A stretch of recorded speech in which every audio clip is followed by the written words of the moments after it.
I was singing on these. There you go.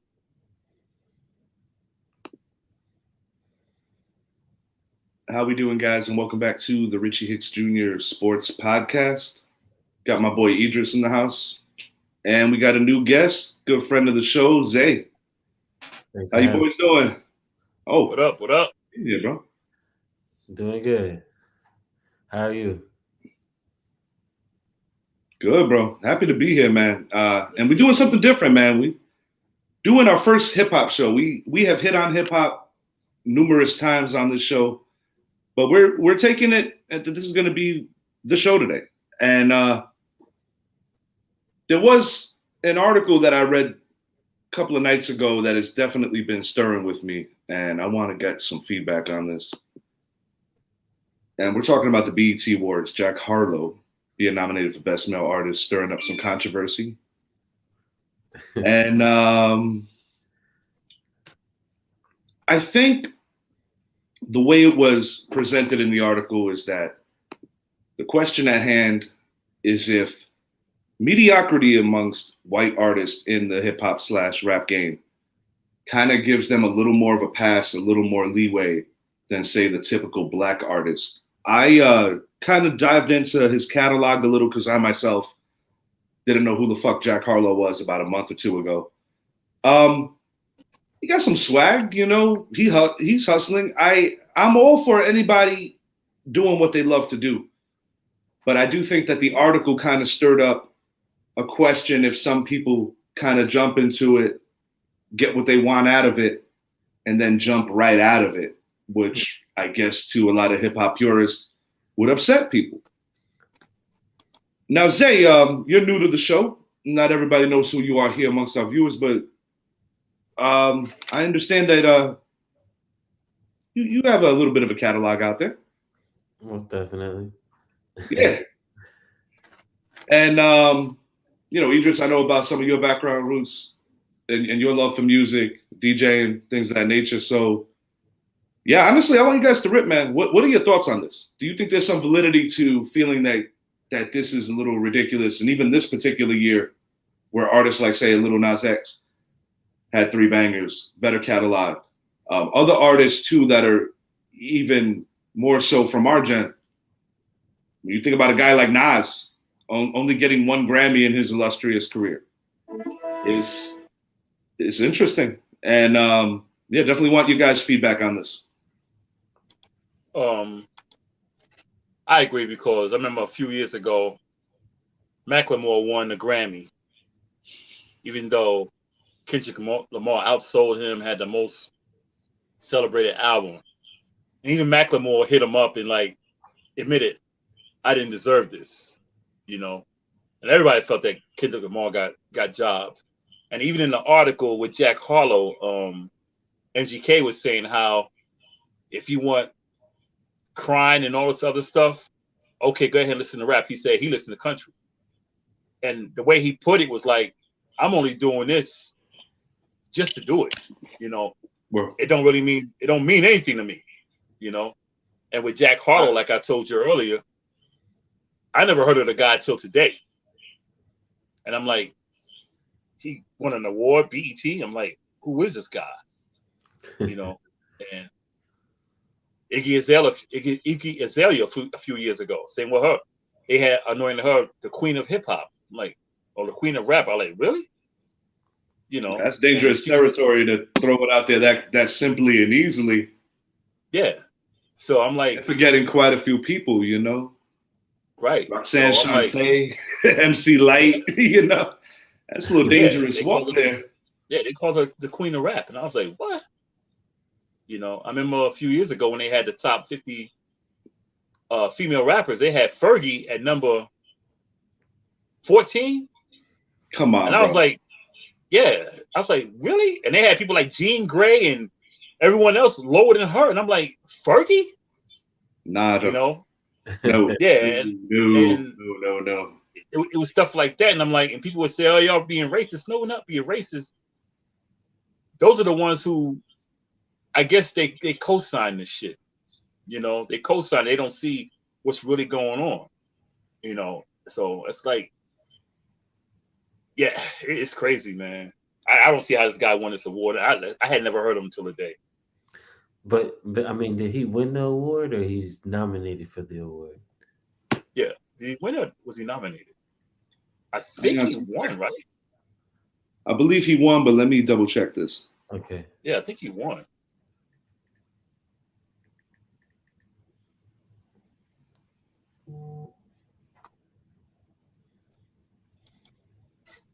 And the reason I just asked is because sometimes if he's just nominated for the award, Yeah, it's like a culture grab, to yeah, yeah, for people to be able to yeah, tune in and bring in more viewers to see if he does actually win the award. yeah.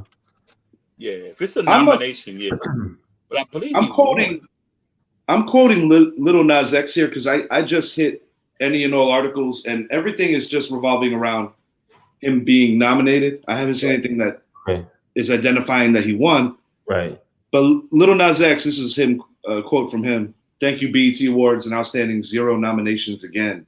Oh Black wow. excellence. Series of posts that have been deleted since then off of Twitter. Because I'm not gonna bullshit either one of you. I have not watched the BET Awards in quite a few years. Right.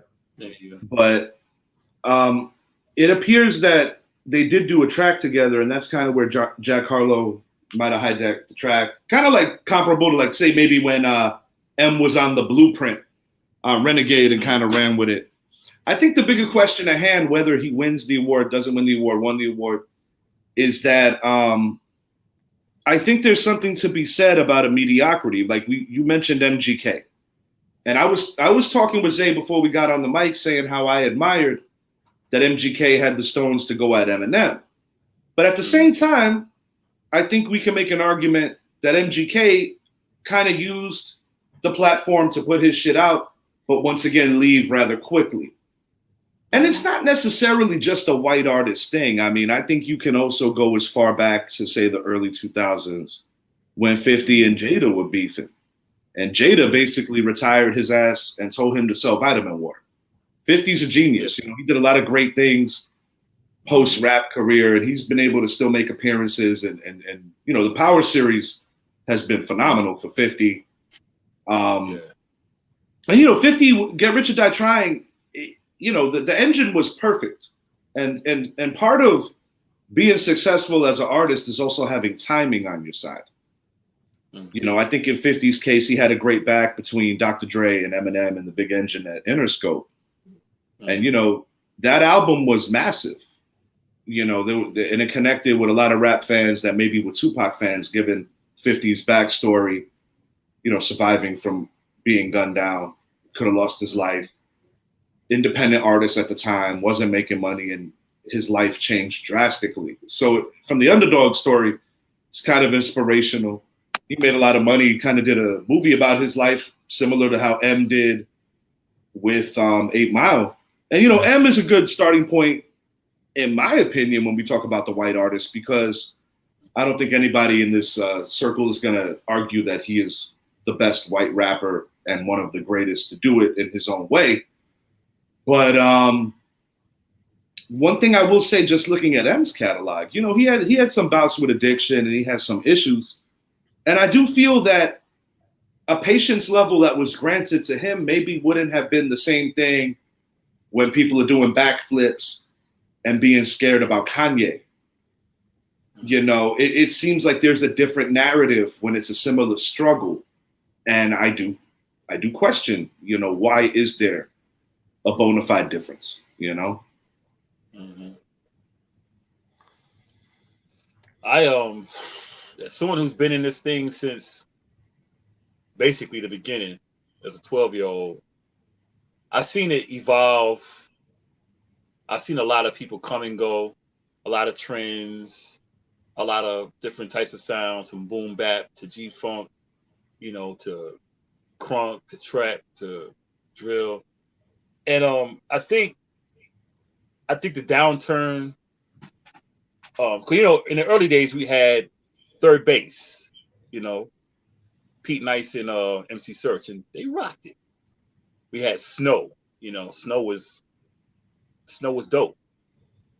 And I think when that around 97 is when that downturn happened, when things changed. And I don't want to disrespect the South because the South has a lot of dopeness. I love Scarface, I love Mystical. I mean, yeah. But I think the corporations put a lot of money in to dumbing down the music.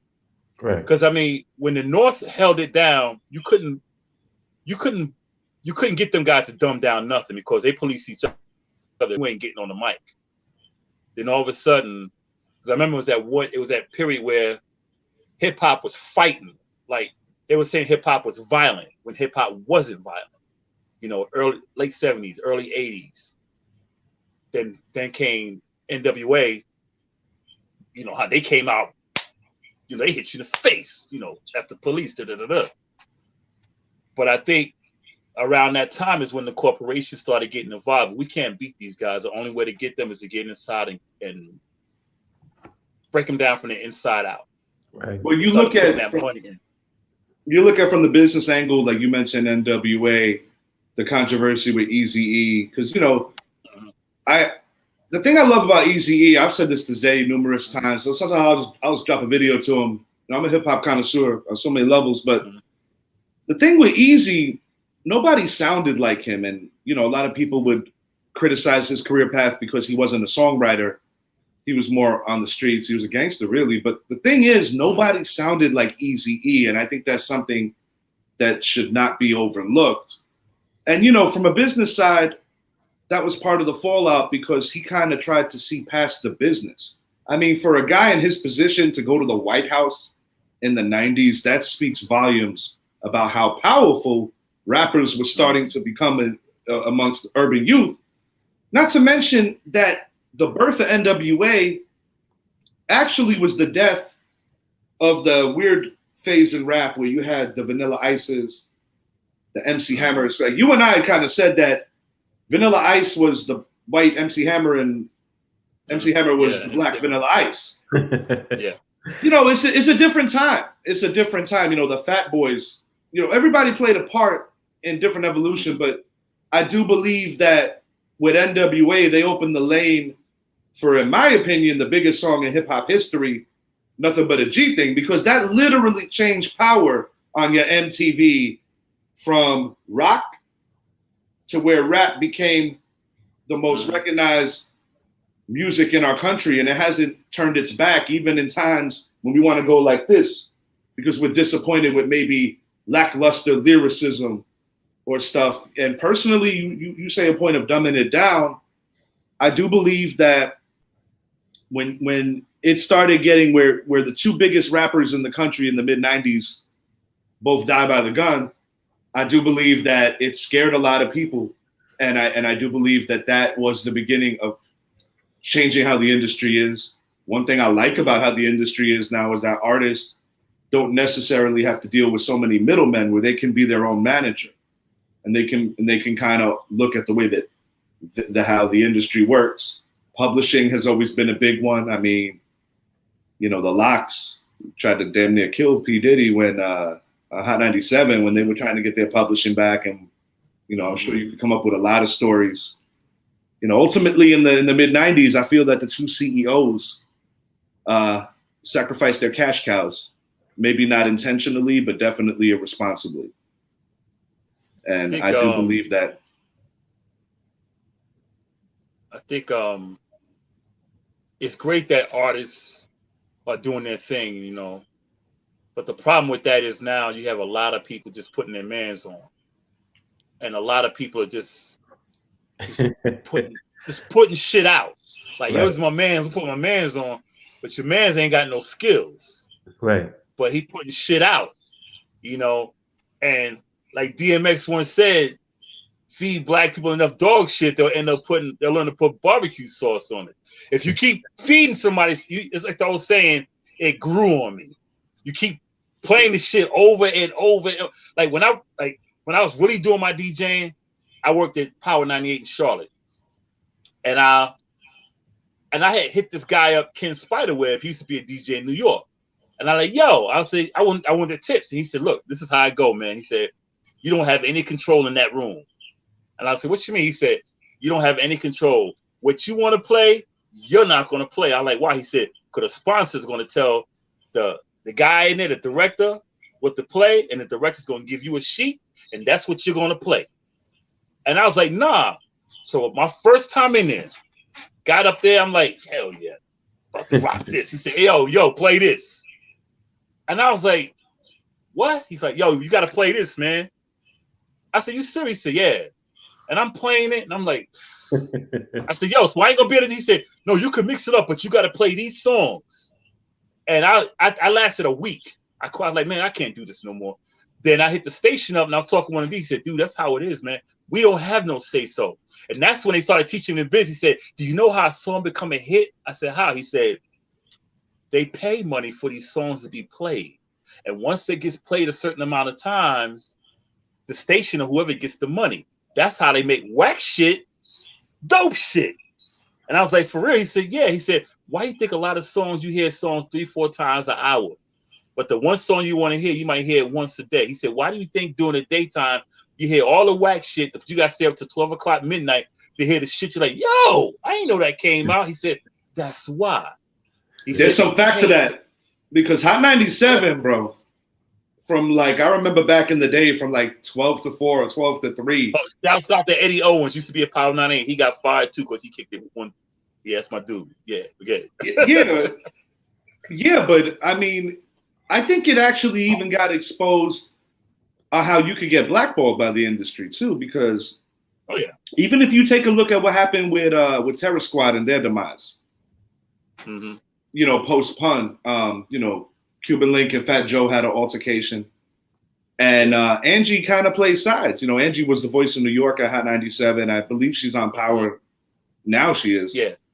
And, you know, she dropped the album too. And, you know, for a female artist, drop an album that's basically on the radio, that was big for back then. And, you know, she had a lot of guest spots on there. But even with the Jay-Z and Nas shit, Hot 97 kind of boycotted Nas for a little bit because Jay-Z was so embraced at Hot 97. And I remember Nas calling in on the radio, going in on Angie and just cussing everybody out. You know, and then Power kind of embraced Nas, and that not only led to a great battle, it also led to the two radio stations going on each other. You know, and that was what a battle to me is supposed to look like, because I mean, it got personal, bro. You talking about baby mamas, you know, a lot of shit that could really make two dudes, you know, take it to the next level. But fortunately, they kept it on wax. I always tell people Nas won the battle, Jay-Z won the war, because Nas does essentially work for Jay-Z now. But the important thing is that they were both able to come together and take the game to a higher level while still embracing each other and respecting each other's art. And I think ultimately that was the biggest win for hip hop fans. Yeah, that was a great thing for hip hop. Just how it started and how it currently is. You know, going beefing and then being grown men and handling the issue and moving past and forward. That was a beautiful thing for hip hop. I would have to say, man. I mean, I remember when they did that. What was that on the Hip Hop Is Dead album? Black Republican. That was hard, bro. Yeah, that was crazy. And if you know the backstory, and if you listen to them coming together, it makes you understand, like, these dudes were close to things really spinning sideways. Right. You know, and it's crazy because if you see guys that even lived during the height of the East Coast, West Coast stuff, you know, it could be scary because like some people maybe will be perceived that they overreact with the Will Smith and Chris Rock thing. The truth of the matter is that when people say it had the Source Award vibes, what they're saying is that it was ugly because you remember the Source Awards, and that's what spun the whole shit. Little known fact, Tupac Shakur was actually on the stage, hidden underneath like the Death Row logo thing, because it wasn't like announced that he was already there. But that shit was wild. And then it was crazy. You know, it kind of begs you to say what could have been with the Death Row East thing, how they were gonna kind of run the New York hip hop scene. Unfortunately, we all know what happened in Vegas, and it really opens my eyes to like that was a defining point and how so many things changed because you know you got a lot of different layers to it. I mean, I always tell people without a guy like Common, you don't have a Lupe Fiasco. You know what I mean? And both happen to be from Chicago. Mm-hmm. Without Big Daddy Kane, you don't have a Jay-Z. You have a Jay-Z. Yeah, dog. Like it's hip hop is very cyclical. But one thing that I think we probably could all agree on is I think it's important for the newer artists that have a better ability to eat better and run their side of the business from a much healthier level. You got to pay homage to who came before. And I do think that certain artists like messed that up. Like Kodak Black, when he was going in, you know, trying to say that Tupac was overrated, bro. I couldn't, bro. I wanted to like throw my laptop out the window, you know, like no. Yeah, it's a little crazy. And I do think that not just with hip hop, I mean, this is a sports podcast. I think even in sports too, it happens where I think a lot of things, when you talk about who's the best and who's this and who's that, I do think there's recency bias that also goes into a lot of how we rank artists, how we rank players. You know, people are already trying to forget about Kobe even in sports, and no, stop that. I think, man, yeah, I think with this generation, man, and I've lived through, I guess 2 or 3 different generations now because I was born in the late '60s. This is the only generation I've noticed that doesn't respect the ones beforehand. When I was coming up, we respect those beforehand. Mm-hmm. My kids' generation, they respected us. I got a daughter who has grandkids. Their generation's like, forget y'all old dudes. Remember, I was talking to you about Smoke Purpie. He was dissing all the old guys, said, forget y'all, forget J. Cole, this is our time. Even Young Thug did it. They don't have any respect. Even today, I got into it with a guy, same thing. He was from my KRS-One. Oh, he's an old dude. He ain't doing music. Young boy this, young boy that. I said, you can't disrespect the legends who still doing the thing. I said, you guys seem to have an issue with the old guys because they're still doing music. They're still rocking it. Almost as if it's like an insecurity. Right. Because personally, like where it was born, it's like you go head to head if you got that issue that you want to prove what's what. But my bigger beef, even with that, and I understand where you're going, is like, you can't talk about a dead man. And that's my biggest thing because Pac has sold more records posthumous than he did when he was on this planet. And then if you take into consideration that he did those numbers before the Spotify's and before the Apple Music's and the better way to promote yourself. Right. The numbers could have been staggering because when you look at the top 10 list on sales, I'm not saying that some of them aren't dope artists, but it's not necessarily what you would expect. And timing, to my point earlier, has such a key part in this. You know what I'm saying? Mm-hmm. Yeah, back then they were selling records. So they were selling millions of records. Right. Hard copy. They were selling records. You compare that to now, if they were selling the same thing now, they'd be billionaires, man. Bro. Now they just going by streams. They'd be billionaire. Tupac would be a billionaire today. Easy, because he's been going 20-something years now, almost 30 years, and he's still relevant. And I was telling this guy today, I said, do you know why those guys still stay relevant to this day? I said, because they made an impact on what they did. They didn't stay stuck. Like Tupac wasn't one of my favorite ones, but I liked him. He made an impact. It's like we was talking about today. You got those people, Amy Winehouse, Tupac, Biggie, Eazy-E. They had a short window. Before that short window, look what they did. You know, they'll live forever. You know? And it's crazy because you see people that maybe survived the war, so to speak, like once again, Jay-Z, Nas. To think that they were beefing with Tupac, but they're alive and they could jump on different shows and speak on it. that's why I love YouTube, because YouTube's like a legit fucking time machine. Like you go back, like I remember after Pac passed away, Jay-Z kind of ruffled some feathers when he dropped Dead or Alive. Dead or Alive, yeah. The second one. Biggie, Long Kiss. Everybody wants to remember Hit 'Em Up. But what people don't realize is that Biggie got a little grimy on Long Kiss. Anybody that is looking for it and really listens, like, damn, that man died. He's like, your spirit, whether above me, below. I was like, damn, bro. Like, and I was a Pac fan. Even though I'm a New York guy, I was a Pac fan, bro. I cried when Tupac died, and it shocked me. Not that I didn't love Biggie, but Pac was my guy. Because I didn't view Pac as just a West Coast rapper. I saw Pac as a guy who took the best available deal at the time to get his ass out of jail for something that he was incarcerated for that he probably shouldn't have been in the first place. But, he made a deal with the devil, and that was, a scary time for hip-hop because, the politicians were getting really scared when Death Row was running around. They were petrified. They were literally petrified. And I do think that all of it kind of goes back in. And, like, when you see the recent tragedy, like, with a young Dolph, it's disappointing because so many years removed from two of the biggest heavy hitters going down, you don't want to see this anymore because there's so much to go around. There's so much for everybody to eat. There's absolutely no reason why it should end the way it still unfortunately does.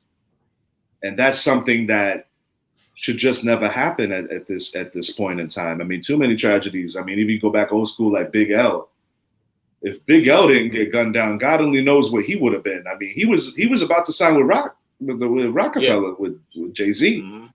That could have changed the trajectory of how that whole record label went. I still think possibly Dame and Jay probably still would have got their business divorce. Probably. There was some heat there from other shit. Mm-hmm. And I think a lot of it had to do with Aaliyah. They don't always speak on that. I mean, if Aaliyah don't die, does Beyonce take that role? I can't say so. Right. A lot of things change because of things that happen in history. But in terms of lessons have to be learned from before, not just paying homage, but I also think it comes down to lessons being learned. But it's a beautiful art because I feel that from a historical standpoint, everything's cyclical, everything comes back. But it's awesome when you get remixes of guys paying homage for shit that maybe came out 15 years before. There's a lot of different lanes. Like I tried to the best of my ability to not come off as a hater because I know that I value my generation and what I grew up on. But at the same time, like when I see newer stuff that is feeding into the new generation, but also has certain sparks in the presentation of what came before, that's like an incredible mix. But that's what makes this art so damn good. Because there's so many lanes. What's funny is like I like Kendrick, but I found a lot of people who like the ones that like Young Boy, they don't like Kendrick. And I'm like, look, this is the same generation. They don't like Kendrick. They don't like J. Cole. And I'm like, why? Because I don't like what they be talking about. Because they're not talking that, And going back to the artists dying, I think the problem with these artists today, because they die so often. We's coming up. You might have one die every 6 months. These guys are dying like every month. It's because they fight so hard to get this money and be famous. And I'm not hating on any artist that making their money. You get your money, do your thing. It's a win for everybody because the industry's ugly. But they're driven by the fans. The fans want to see them act gangster, thug-like. They want to see them talk the gunplay and stuff and be out there in the streets like that. Then when they get killed, whip to my boy, blah, blah, blah. No, y'all push these guys don't want to leave that life alone. I'm like, the artists of our day, they got up there and they said, we finally made it. Let's make something happen. These guys still want to live the street life, like Young Thug. I'm like, backwards. It's a backward progression because that was part of the biggest thing. Because you got to understand something, and part of the motivation of this Jack Harlow thing, just even to start, is that throughout the history of music, Black culture has been robbed and stolen in certain genres of music. You could say jazz, you could say rock. And I do think that the sensitivity with the article is not so much about shitting on Jack Harlow. I think it's making sure that in this particular art form that is predominantly driven with Black excellence, that it's important that this gets protected. And I do believe, because listen, like, I love hip hop. And, you know, I'm half Puerto Rican and I'm half Italian. But I would consider myself a visitor, a loving visitor, but a visitor nonetheless. In certain cases, and I pitched this to Zay earlier, even about Eminem. Eminem has done a lot of phenomenal shit in rap. But to a level, I do consider him a visitor in the sense that I wasn't buying that whole blonde hair and blue eye bullshit when he came through. Dude had brown eyes. Dude looked like the typical white boy from Michigan. Right. The typical white boy from Michigan don't rap like Eminem. And I guess what I'm saying is that to me personally, it was a bit of a turnoff. And I do think that the corporate engine pushed Eminem into a certain place, and then he stood on his own too and proved that he belonged. But when you take like certain beefs, like even with cannabis got destroyed by some of the bad advice in the industry. Taking on LL Cool J when your balls barely dropped is not necessarily the best move. It's good. It's not a good move. No, sir. It's not a good move. It's not a That's good And move. I did some reading. Yeah, like cannabis was nice, bro. And I think about, like, you know how they're doing this versus stuff now? It's not your traditional battle, but it's still entertaining. On a traditional type battle, for so many years, I've wanted to see Eminem and Jadakiss. Because I try to tell people that Jada called him out some years ago and never responded to it. That's what I'm saying, bro. Yeah. Because Nas did too. When he retired 50 Cent, and now 50 Cent's like a once in a while guy. And, you know, M was very tight with G Unit during the time they were beefing with Murder Inc. I was like, goddamn, please, M, step in the ring. Get in there. Jada, in my heart and soul, I believe would have took M. But I, you know, from a business standpoint, maybe M did the smart thing not getting in his way. Because I always knew how nice Jadakiss was, even when he was on Bad Boy. But he needed to go to Rough Riders to prove, because he wasn't, what Puffy was trying to push with the Locks is not who the Locks were. They originally were the Warlocks. They used to have all the mixtapes. That wasn't who Jadakiss was. And that's one of the biggest reasons, plus with the shady publishing rights, why he needed to get off Bad Boy. It's crazy, bro. It's crazy how even, you know, the fans play an influence. Because nowadays, same thing with sports. You chronicle your whole life on Twitter, which gives a lot of access to a lot of other people that in any other era wouldn't happen. And some of it could be really positive.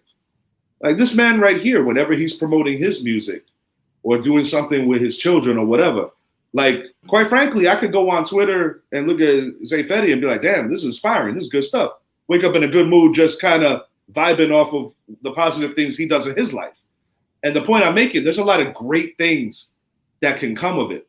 But sometimes when you get pride involved, things of that nature, you got the crazy fans, you got this, as you alluded to, a lot of times you get that extra beef that doesn't need to be there. And like you said, too many of these kids are dying. And at the end of the day, they're still kids. Mm-hmm. Yeah. You know, 23, 24 years old, that don't necessarily make you a man yet, you know? And I do believe that that's one of the bigger tragedies that's been going on with this, because, I mean, at the height of the beef, I was a Biggie and a Tupac fan, one and the same. I was a Jay-Z and a Nas fan. I just wanted to hear the next track. Mm-hmm. And, you know, the fact that I think Nas won that battle despite Super Ugly being dropped, that's insanity to me. And then I think he finalized it when he beat him over the Rakim beat. Yeah. Yeah. Once he went with the Rakim beat, yeah, bro. It was a rap. There was a rap. Yeah. That's the kind of track that makes you like want to run barefooted in the sand, bro. Like that was different. Yeah, when Nas came in, I'm like that. He flipped it. He became an underdog. I want to see Rakim and M do a track together. That'd be dope. Yeah, I would love to see that. I would love to see it. I would love to see it. This game is dirty, man. But like I say, everything is cyclical. You know, everything's is in a cycle. So you know, because like the SoundCloud rappers are disappearing.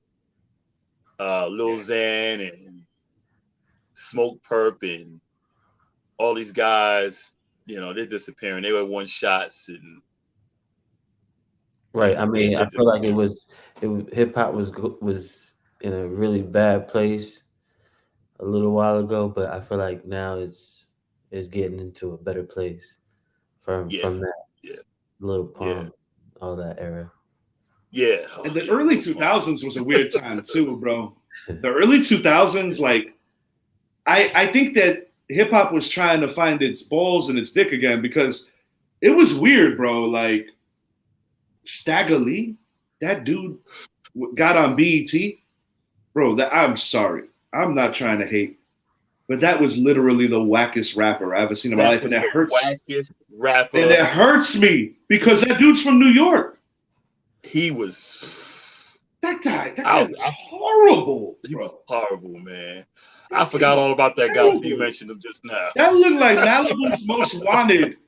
That looked like Malibu's Most Wanted, but for real. I need to Google him and see what he's doing. That guy was. Honestly, I ain't never even heard it. Oh, well, good, because it's good you did. Google him. So I'm Google glad. that shit. Yeah, I'm glad until you too. said him, I had forgot all about him.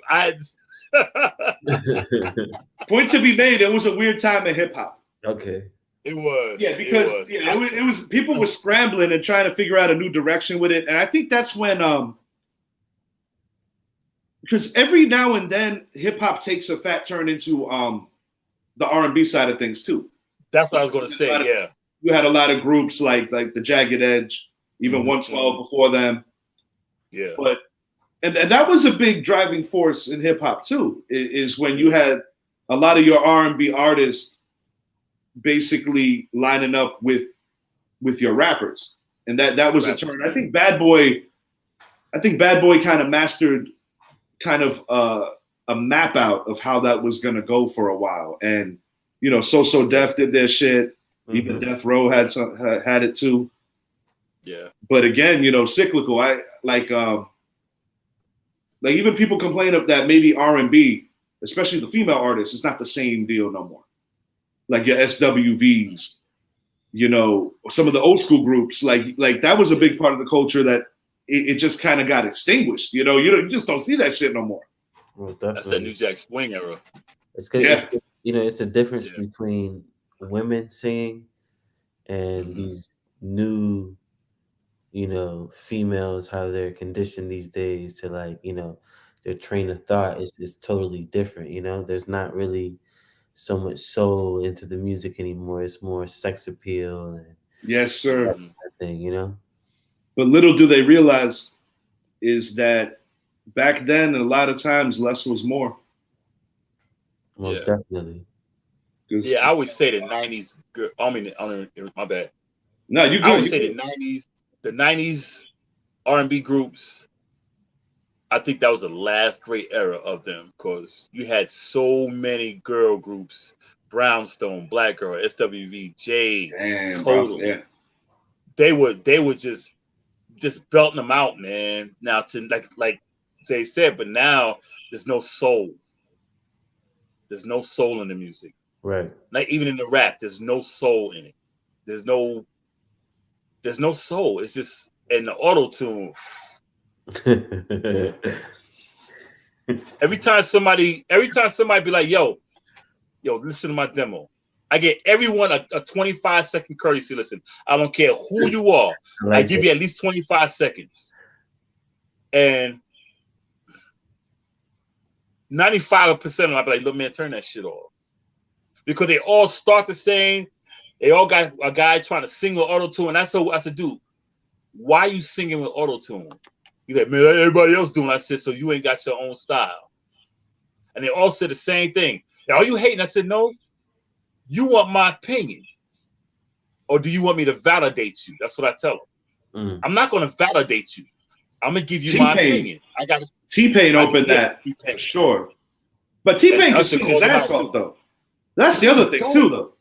Yeah, T-Pain's nice, but at the same time, he opened up that lane for maybe a lesser talented artists that might have relied on Autotune. I'm not saying that it needs to be extincted. I'm just saying that there's a balance that needs to be in play. Yeah. I don't see why Autotune is like kind of like in the rapper starter kit. You know what I'm saying? Like a lot of these people that are more accessible to making music now because you got apps that you can record music on your phone, and it's so easy to create now that anybody can do it, you know? And then you can take the music and upload it and put it out to the world much easier. So there's a lot more people doing it. And it's just like, you know, it's like a cool thing to do, you know? I can't listen to it, man. Nah, I don't listen to it either. I turned it off. I'm like, yo, I don't even let it in my car. My grandkids get in, I'm like, yo, y'all need to put your headphones on. Come on, Pop. Yeah. Nah. I left Autotune with T-Pain. Yeah. For real, speaking here, I can't get down with it. I'm a big reggae guy, and when dudes be turn that shit off, man. I don't want to hear it. Turn it off. I want to hear you. You know what I mean? I want to hear what you got. You know. One thing that I said to you this morning, Idris, and I still think it stands true. I still feel that a big driving force in terms of fandom for different acts, whether it be the R&B lane, the rap lane, suburban white kids, in a lot of ways, I still think influence in such a heavy dose of what gets heard as well. Like you had made mention with your experiences working at a radio station. But I do believe that also still plays a big hand. And I understand it too, because like, for instance, if you're a rap fan, like the Jack Harlow case, you want to be able to identify with somebody that looks like you. And I understand that part of it too. Like back in the day with like wrestling, for instance, there weren't a lot of black wrestlers, or they weren't getting pushed the way that they get pushed now. Or say even in baseball, we had this conversation not that long ago. Yeah, 2 years ago. Yeah, African American ball players at a really bad low prior to like the 80s, 90s, where the face of the league was like Ken Griffey Jr. You don't have as many black players now, so that's why that shit that happened with Tim Anderson, the Jackie thing, was even more under a microscope, because right, wrong, and different, he's the minority, but a face of black people that play that sport. You know what I'm saying? So yeah, I understand both sides of it. I do, but I still believe that's a driving force. But I'm not gonna lie. I mean, when I hear some of the stuff now, it's disappointing. But at the same time, there are certain new artists that inspire me as a fan, and I think that's why I still think that the overall thing is still in good hands, and I do believe that to be true. Yeah, what I liked is when I heard "Look Over Your Shoulder" by Busta Rhymes, with him and Kendrick did it together, and that song is just is so nice. Just look it up. "Look Over Your Shoulder," Busta Rhymes featuring Kendrick Lamar. Okay. Busta Rhymes, he's getting ready to get in the ring, bro. Yeah, that was 2 generations coming together, and they killed it. Nice. Killed it. That sounds dope already. I don't even gotta hear it. They killed it. Yeah, you got. They killed it. They killed it. No, and even like the King's Disease albums with Nas, I like how he took it back to like the Firm days with Foxy and AZ. Yeah. But I also like how he's incorporating newer artists, because it's showing that there's still a smooth bridge gap. That talent is still talent, and this shit's still good. I mean, shit, bro. Even when you look at like the third Blueprint, it's in the grand scheme of things, it's not that long ago. But that was essentially J. Cole's introduction when he kind of blew up on the Blueprint 3 album. On you know, Jay-Z kind of put him on there, but it's crazy, like the different paths, like how certain guys get on. It's amazing. He dropped playing basketball in the official league right now. Yeah, yeah, Yeah. I saw that. Yeah. I Even saw with his that. whole rollout just being about, choosing one or the other and just being able to, live out his dreams. That's pretty dope. I Yeah, would say. I saw that. Yeah, I saw that. I was digging that too. Yeah, Yeah, for it'd be sure. nice if a lot of if the two generations could get together, but you got to find like you got like J. Cole, he's down with it. Corday, he's another one. Hip hop honors was always Corday. good. The hip hop honors, I think, was always cool because I think it's important for newer fans to understand where it was born and how it evolved. And sometimes it take a few steps back, a few steps forward. But I do think it's important, and I think that's how you preserve it and you keep it protected. Because the biggest thing, and I maybe I overemphasize this, but the reason why I think it's important is that if you don't know where it was born, it can be taken away from you. And I think that's something that's important, not only for the fans, but like today's artists to even value and understand that. Because the God's honest truth is, to your point about the dumbing it down thing, is that the scariest part about NWA was that they made people think. Mm-hmm. And I wholeheartedly believe that a lot of this, and I understand, like, once again, I want everybody to make their money and I want people to evolve their situations. But I do believe that there's been a sacrifice made that the industry wanted to dumb it down because they want to pigeonhole people into feeling a certain kind of way with the bigger masses about what these artists are about. And sometimes it's the furthest thing from the truth. And I think that's important to be known. I think it's important. Because it's about preservation sometimes. It really is. Mm-hmm. I mean, and I feel like there's a lot of, artists that are still giving people music that, they can take it from it and apply it to the daily for the better.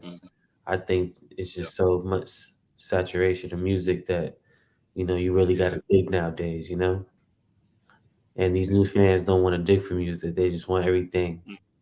Everything's so easy accessible as far as your daily day that, people don't want to search for it.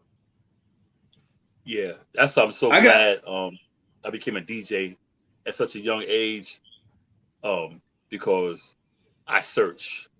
I dig. I search for music. I'm always searching for music. And a lot of these fans, they're stuck in, one thing. Like this is all I like. This is all I like. Like it's a whole world out there, homie. Right. Check it out. It's a whole world out there. Yeah, that's like one of my frustrations as just an observer, let alone a fan, is that like if I talk to people about Illmatic or Me Against the World, AT Aliens, I mean even the Master P era, and they're looking at me like I got two heads. I'm like, damn, bro, I ain't that old.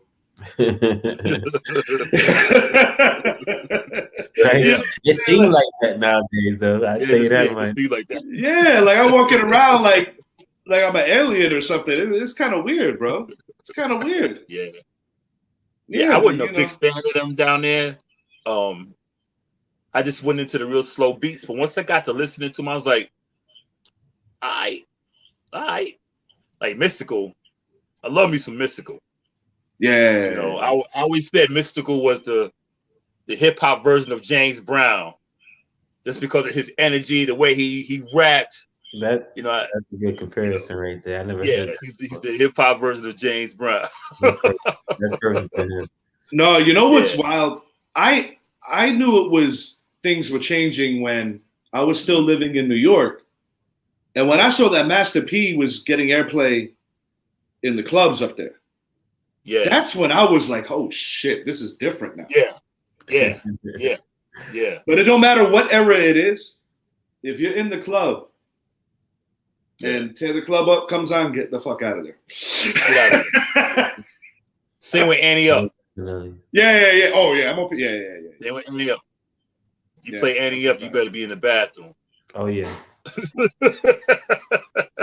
Because you might get hurt. They go crazy. Well, I haven't been in the clubs in a while, but when I was in there, they go crazy for that.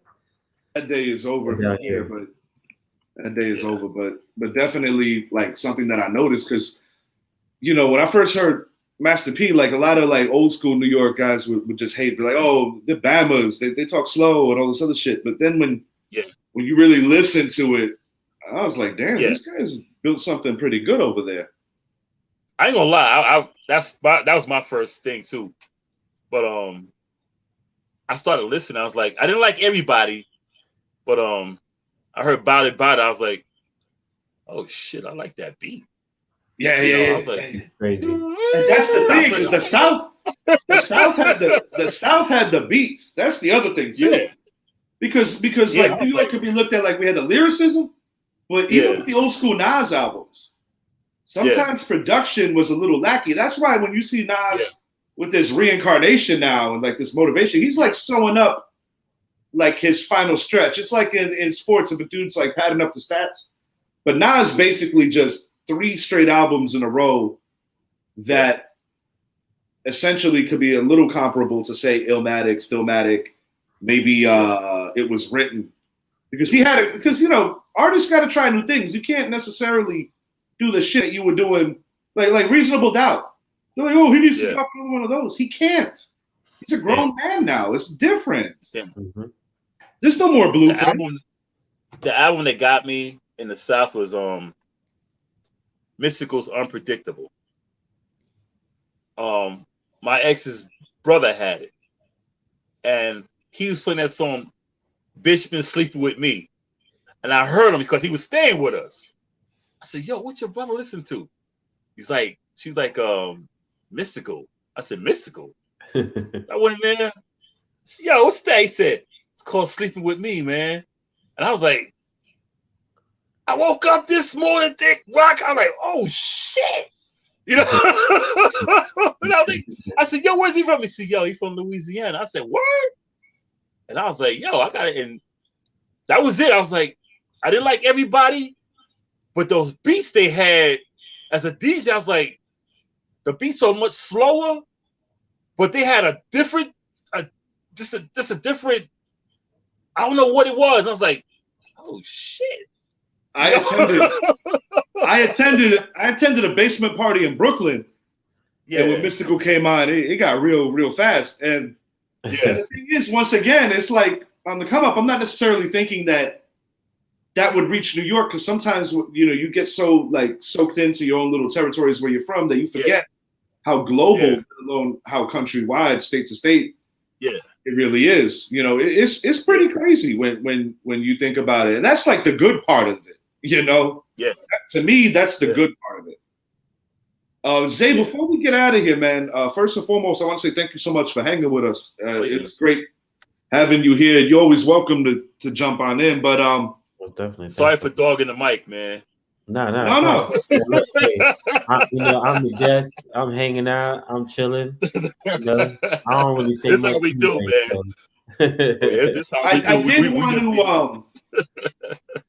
I did want to ask you, Zay, before we get out of here, anything on the horizon that you're working on in the near future? Definitely would like for you to be able to talk for a second on that. Okay, most definitely. I've been doing a lot of directing, so I always got new visuals that are releasing. I just worked on a big project with Burley, so I'm definitely very excited about that. That's going to be coming out soon. I got 2 singles out right now, one Living Legend, and then the second one is called Sunshine. And I'm looking to release a video before the year is out for that second single. And hopefully, if all goes well, I'm looking to drop a project in July. That's awesome, bro. Definitely check out Living Legend, check out Sunshine. I'm saying it not because he's my boy. I'm saying it because I'm a fan. This man puts out some great music, and definitely a supporter and a fan for this guy's finish run, because I do believe that in time he's getting where exactly everything that he deserves out of this game. Zay's a phenomenal artist, and I want to let that be known. Hey, put out your information, man, so people know where to look you up, man. Oh yeah. So everywhere Get that free social media, promotion, man. Zay Fetty. So I don't know if you can All y'all right. can see the name on there, but Yeah, yeah. Zayfeddi everywhere. Twitter, Instagram, Word. YouTube, all that. I got music on all digital platforms. So if you look up Zay Fetty, you'll definitely find some music there. I also have a team, Fetty Family. We put out a lot of collected work as well. So there's plenty of music out there for people to check out, plenty of videos. And like I said, music is my first love. I'm definitely looking forward to releasing new material and content for those people that are, still checking for my music and supporting me. And I definitely believe that, I definitely got something great for the world to hear. So I'm looking forward to continue releasing music. Word. Get that free advertisement, man. For That free sure, promo. appreciate it. That free And promo. I'm definitely gonna, I'm definitely gonna make sure I get your information so I can send you the music. You can check me out. Yeah, no doubt. No doubt. No doubt. Definitely keep building, keep networking. And again, Richie, Yeah. like I said, I appreciate you. I respect what you're doing, and thanks for having me on the show. Oh, no, it was a pleasure, bro. I had a great time being able to speak to you guys tonight. And even moving forward, if you ever want to jump on any show for that matter, this is my first, you know what I mean? This is my first time doing this. I know it's a little awkward too, because sometimes just shooting the shit versus jumping out here, it could be two different things. Cause that's why like whenever I get somebody on, I always try to talk for a minute. I haven't seen you in a while anyway, so. That was perfect. My first time I was nervous, man. Honestly, man, I had a good time. I enjoyed it. I mean, I feel like the hour went by real quick for me. So, what they say, time flies when you're having fun. So, I'm definitely glad that I was able to jump on with you guys. And I look forward to getting back on here and definitely speaking with you guys about, whatever it may be. Word. Excellent, guys. Good job, fellas. Appreciate you both. Have a great night. We are out. Tomorrow, I'm going to be back possibly to speak on my New York Rangers, hopefully getting the dub, and also going to speak on the NBA Finals. Boston Celtics, kind of shocking some people right now, but I do think Golden State is going to put that to bed. We're going to speak on some of that tomorrow and also going to give you some fight updates, amongst other things. Have a great night, everyone. Thank you for joining. Peace. Peace.